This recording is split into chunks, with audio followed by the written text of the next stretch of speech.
jadi bawanya ke hotel mah sama tim GSF. Tim GSF. Jadi rumah sakit GSF dibawa ke hotel juga oleh GSF. Sampai pulang ke Indonesia pun juga GSF. Sampai pulang ke Indonesia. Saya ceritakan faktanya aja ya. Jadi teman-teman ini dibawa ke hotel yang kami pilihkan oleh GSF. Tetapi pada saat saya ingin membawa adik-adik ke hotel saya, teman-teman ini dilarang oleh polisi keluar dari hotel. Dan ini hanya orang Indonesia saja. Pada saat itu Ibu juga dengar bahwa pemerintah Indonesia mengutuk aksi tidak ada mengutuk penculikan ini? Kan udah dibilang Pak Sugiono di awal-awal kan mengatakan ini bukan penculikan. Tapi mengutuk yang kekerasan terhadap para aktivis yang diculik? Itu kayaknya yang Ibu Ivon. Ibu Jubir bukan sih? Ibu Ivon. Yang Ibu Jubir yang mengutuk begitu. Lugas. Ya, di sana Ibu juga dengar soal itu ya? Dengar. Bahwa Ada pengutukan. Oke. Dan yang Ibu tahu dari Kemlu apa yang sudah mereka lakukan, peran mereka dalam pembebasan ini? Tidak ada diskusi kepada saya secara pribadi. Jadi saya tidak tahu seperti apa. Jadi Sedangkan intinya yang berkomunikasi Ibu hanya laporan bahwa para aktivis diculik, terus komunikasi dari Kemlu ke Ibu nggak ada ya, bahwa mereka progresnya ini nggak ada. Karena kalau yang lapor ke Jordan, saya juga melapor ke KBRI Jordan, saya juga lapor ke KBRI Mesir.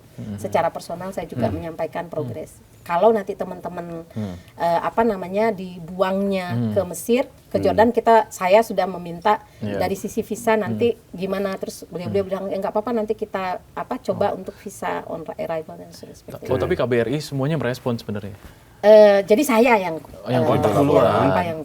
Oke. Nah, pas teman-teman aktivis yang diculik ini sampai ke Istanbul, apa yang pertama kali dilakukan oleh pihak perwakilan kita di sana, perwakilan pemerintah di sana? Dirimu yang bisa cerita. Aku cuman ini ya, keluar dari kapal, dari pesawat, kemudian media Turki pasti berdatangan, kemudian ya masuk ke tempat yang ada kayak ruang VIP gitu. Kemudian salah satu perwakilan KJRI itu mencari tiap perwakilan WNI siapa aja gitu, untuk kemudian dijadikan satu tempat. Didata. Gitu. Oke. Terus yang setelah didata? Setelah didata ya udah ketemu sama tim KJRI, ngobrol keadaannya gimana dan sebagainya. Kemudian bikin konten yang bagaimana tim. Bikin konten yang mana? Bikin konten yang mana? Aku nggak dengar narasinya soalnya.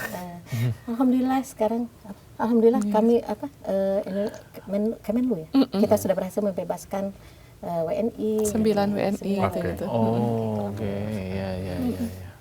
Seperti itu.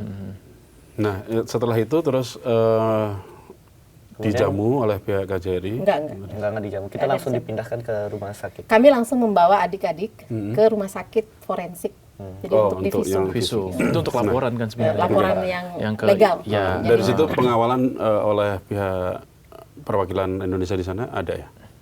Dibawanya ke hotel mah sama tim GSF. Jadi rumah sakit GSF dibawa ke hotel juga oleh GSF. Sampai pulang ke Indonesia pun juga GSF. Sampai pulang ke Indonesia. Sebentar ya. Ini nggak apa-apa Bu, cerita contoh poin namanya contoh poin. Oke. Saya ceritakan faktanya aja ya. Jadi teman-teman ini dibawa ke hotel yang kami pilihkan oleh GSF. Tetapi pada saat saya ingin membawa adik-adik ke hotel saya, karena media banyak yang ingin mewawancara, sementara kami terpisah, mereka perlu HP saya untuk bisa kontak ke keluarga dan lain-lain. Teman-teman ini dilarang oleh polisi keluar dari hotel. Dan ini hanya orang Indonesia saja. Dirimu bisa cerita dilarangnya kayak gimana? Karena kalau Taimun yang berbicara kan... Aku nggak dapat momen pelarangnya. Nggak ada. Nah, jadi ada satu tim adik-adik mahasiswa dari Istanbul yang menjadi timnya kami, tim saya dan Ciki, menjemput teman-teman ini untuk dibawa ke hotel kita. Itu dilarang. Sampai berdebat dengan polisinya, sampai-sampai saya harus minta tim lawyernya GSF untuk nanya kenapa ini orang Indonesia dilarang keluar dari hotel. Karena kata adik mahasiswa ini hanya bisa dibawa keluar kalau yang membawanya adalah mobil konsuler. Ini kata, karena mahasiswa ini kan bisa berbahasa Turki dengan baik dan dia bicara dengan polisi. Itu kalimat polisi yang pertama. Saya marah kan, what is it? Saya ngomong ke teman lawyer yang GSF, yang orang Turki, ini terjadi ke orang Indonesia. Dia kemudian Maimun is not possible, nggak mungkin karena semua bebas. Siapa aja bebas keluar masuk hotel, bahkan kamu mau pindah hotel pun nggak ada masalah gitu. Karena memang yang lain bisa bebas, kenapa Indonesia nggak boleh? Akhirnya lawyer ini ngomong ke atasannya polisi. Jadi alasannya menjaga supaya orang Indonesia itu nggak jalan jauh ke jalan nanti ketabrak. Which is, oh my God, ada like little children, apakah mereka anak kecil yang takut ditabrak kan? Kalau kata lawyer, I think they lie. Saya pikir mereka bohong. Lalu saya tanya ke anggota staf KJRI, siapa yang kemudian berkontribusi terhadap narasi ini kepada polisi, ada apa tidak semacam himbauan kepada polisi demi keamanan teman-teman hanya boleh keluar dengan mobil konsulat. Tapi kata yang saya tanyakan kami nggak ada nyuruh kayak gitu. Saya terima itu oke, nggak ada yang nyuruh. Mungkin polisi sana aja yang kreatif barangkali itu gitu. Tapi kemudian alhamdulillah dengan salah satunya lawyer nelfon ke atasan polisi, mereka akhirnya bisa dibawa keluar dengan taksi sampai ke hotel saya. Dan hotel itu kita yang bayar. GSF yang bayar. Tapi alhamdulillah Kemenlu jadi waktu itu kan kayak ini kami ingin mengirimkan WNI ke Indonesia di hari Jumat tengah malam jam 1. Katanya saya nggak mungkin. Mereka baru sampai Kamis jam 7 malam. Mereka harus mengalami proses pemeriksaan dulu yang selesainya jam 2 malam. Jadi nggak mungkin mereka jam 1 itu disuruh langsung pulang. Bagaimana dengan mekanisme pengambilan visum, mekanisme pengambilan BAP dan segala macam itu tuh nggak mungkin. Sehingga saya tolak. Saya nggak ada masalah juga kalau tiket nggak dibelikan karena kita siap untuk membayarkan tiket. Nah kemudian diskusinya dengan staf ini adalah beliau mengatakan agak susah kalau 9 beli tiket sekaligus. Oh nggak apa-apa Mbak, aku juga bisa beli. Oh ya bentar nih lagi proses dibeli. Sehingga kemudian istilahnya mereka ketika saya mau bayar tiket yang saya beli dari tim di Indonesia, mereka sudah membayar tiket di Jakarta, ya udah oke. Jadi artinya Kemenlu alhamdulillah memberikan tiket untuk teman-teman 9 orang dan kemudian biaya tiket yang sebenarnya akan keluar dari uang GSF PCI itu kita berikan kepada teman-teman sebagai apresiasi gitu. Nah, terus yang tadi diminta untuk diceritakan adalah yang tim adalah itu tadi. Sebenarnya itu begitu cepat ya prosesnya. Jadi kan banyak meja apa kita sebut interogasi registrasi gitu, semacam registrasi. Jadi cuman dibilang kayak gini, pertama adalah mereka nggak bertanya ada tim legal atau enggak gitu. Jadi langsung menanya karena udah ada. Jadi tim legal itu udah standby tinggal mencari setiap aktivis yang masih belum ada tim legalnya, mereka datangi. Tapi pihak Israelnya nggak menanyakan apapun terkait tim legal gitu. Kemudian kamu nanya? Pihak Israel sama kamu nanya? Iya, dia bertanya gitu, tapi belum ada tim legal gitu. Jadi ya nunggu gitu. Jadi kamu diam aja? Ya karena aku juga berupaya untuk nggak mau jawab, ya nunggu gitu. Jadi baru ada tim legal, dia ngasih tahu bahwa dalam pembebasannya harus ada kita diminta untuk masuk penjara dulu sebelum dibebaskan gitu. 24 jam. Ya 24 jam gitu.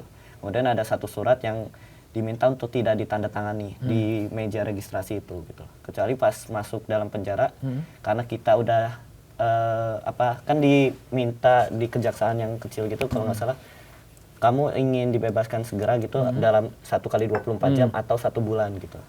Kalau misalnya 1 kali 24 jam ada surat yang harus ditandatangani kayak gitu. Jadi aku mengikuti yang lain ditandatangani gitu.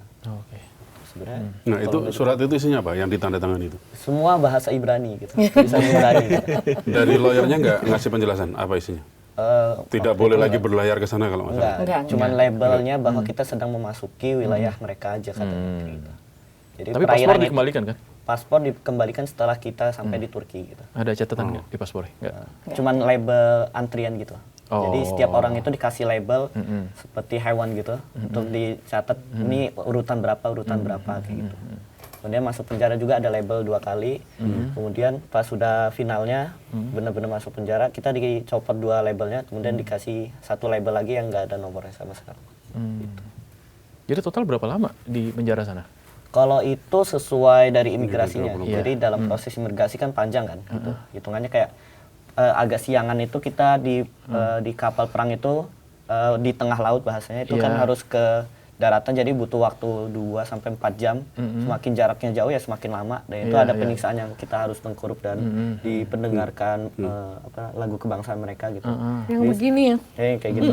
Jadi sepanjang perjalanan mereka menuju daratan itu ya semua harus kayak gitu, semua harus tertidur gitu. Di imigrasi juga ada proses menunggunya 2-3 jam, caranya juga masih sama gitu.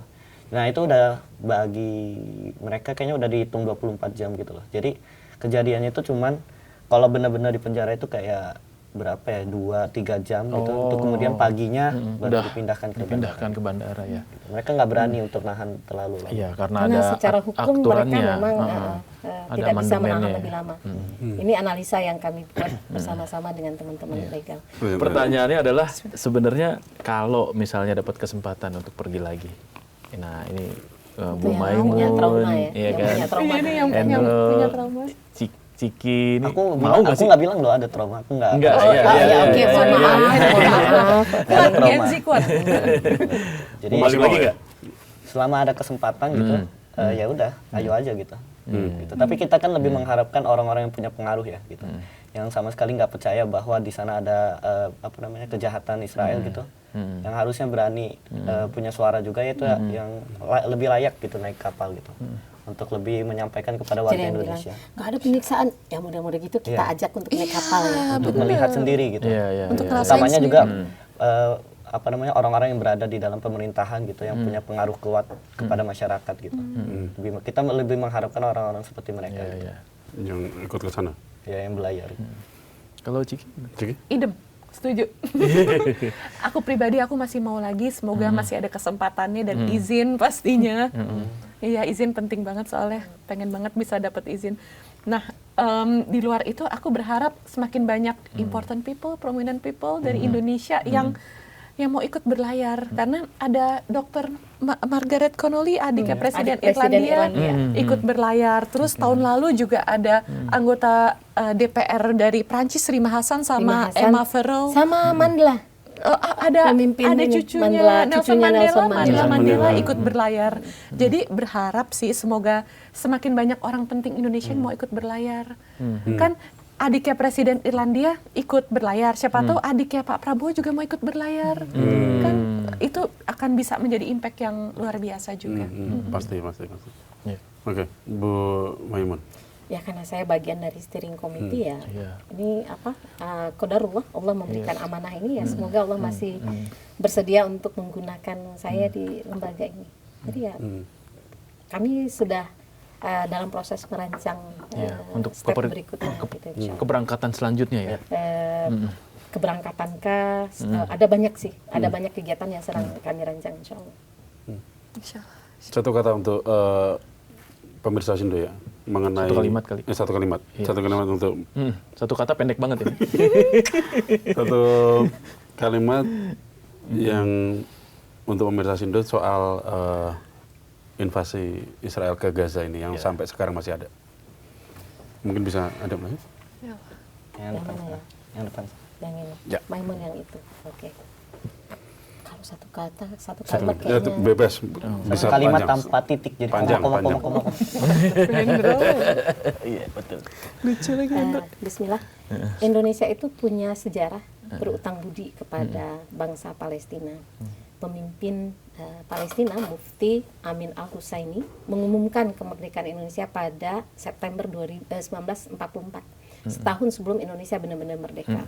Beliau semenjak itu kemudian juga secara intens berkomunikasi dengan para pemimpin Indonesia, Agus Salim dan lain-lain, dan membantu diplomasi di wilayah Timur Tengah saat itu, termasuk yang paling intens itu Mesir. Maka kita lihat Mesir salah satu yang paling awal mengakui kemerdekaan Indonesia, dan ini adalah hasil dari hutang budi kita kepada Mufti Palestina, pemimpin tertinggi Palestina saat itu. Orang kaya Palestina pada saat mereka sendiri sedang mengalami persekusi Nakba 1948, pemilik beberapa media, Bapak Ali Taher, itu mengeluarkan uang beliau dari satu rekening di bank dan memberikannya kepada tim kemerdekaan Indonesia yang ada di Mesir saat itu sebagai modal kita dalam berjuang. Jadi kalau berbicara masalah hutang budi, Indonesia punya hutang budi yang besar. Pak Soekarno tahu ini, dan beliau mengatakan sebelum Palestina merdeka ini adalah hutang yang harus terus diperjuangkan oleh Indonesia sebagai bangsa dan negara. Jadi saya berharap kita semua mengingat kembali hutang itu, lalu kemudian berjuang sesuai dengan amanah Undang-Undang Dasar 45, bahwasanya tidak ada penjajahan di dunia yang dibiarkan begitu saja karena dia melanggar pri kemanusiaan dan berkeadilan. Dan semoga bersama-sama dengan pemerintah, masyarakat, kita berjuang untuk menjadi pendukung kemerdekaan bangsa Palestina. Mantap, Bung. Mantap. Sudah sangat mewakili dari perasaan kita yang ada di sini mungkin untuk bagaimana bisa segera penindasan terhadap masyarakat Gaza oleh Israel ini bisa segera diakhiri. Kita cukupkan dulu untuk poin aja. Saya Teguh DH. Saya Andri Susanto. Assalamualaikum warahmatullahi wabarakatuh. Waalaikumsalam. Terima kasih, Mas.